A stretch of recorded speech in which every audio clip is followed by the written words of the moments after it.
the list of candidates have been released by the BJP, we have seen a lot of people, they are raising red flag. Same situation is also observed in Panchkula, where we have seen Ranjita Mehta, who worked as a chairman of Haryana Child Commission in the BJP. She had also applied for the ticket, but ticket was denied by the party. Joining us, Ranjita Mehta. So we will talk to her. So, ma'am, we have seen you are not able to get the ticket. What is your next course of action? What are you going to do? Like Gurpreet, my husband is not feeling well and he is being hospitalized from last 15 days. I'm not able to give him time. तो अभी तो उनको time देने का जो है मेरा मन है कि मैं उनका देखभाल करूं। और आज काफ़ी पब्लिक जो थी, काफ़ी सपोर्टर्स जो थे, काफ़ी मेरे जो छोटे भाई हैं, बहनें हैं, वो मुझे मिलना चाहते थे और कहीं ना कहीं हॉस्पिटल का रुख कर रहे थे। तो उनसे मैंने गुजारिश की थी एक घर पे बैठ के बात करते हैं, क्योंकि कहीं ना कहीं सबके मन में रोष ज़रूर है कि पंचकुला से टिकट की दावेदारी हुई थी और 5 साल पहले जब लाया गया था मुझे बीजेपी में, तब ये वादा भी किया गया था कि अगला चुनाव जो है उसमें मुझे कंसीडर किया जाएगा। और इस बार कंसीडरेशन हुआ भी, पैनल में मेरा नाम था और जितने भी सर्विस में थे उसमें भी नाम मेरा टॉप पे था।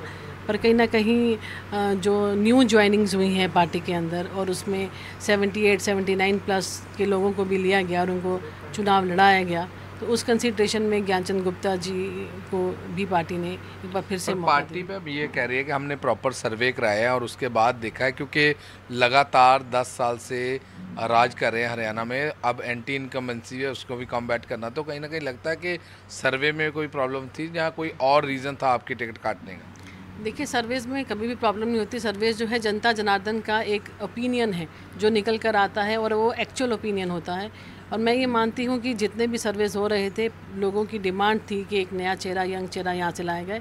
पर हम पार्टी के समर्पित कार्यकर्ता हैं। जब मैंने पार्टी को ज्वाइन किया था तो मोदी जी की रीति नीति को देखकर ज्वाइन किया था। जिस तरीके से बड़े उन्होंने बोल्ड डिसीजंस लिए थे, उन्होंने सर्जिकल स्ट्राइक की थी, उन्होंने नोटबंदी की थी, उन्होंने ट्रिपल तलाक पे बहुत बड़ा फैसला लिया था, उन्होंने धारा 370 को उठाया था। तो इन सब चीज़ों से प्रभावित होकर मेरी पार्टी में ज्वाइनिंग हुई थी और मनोहर लाल खट्टर जी स्वयं मुझे लेने के लिए आए थे मेयर के चुनाव से पहले।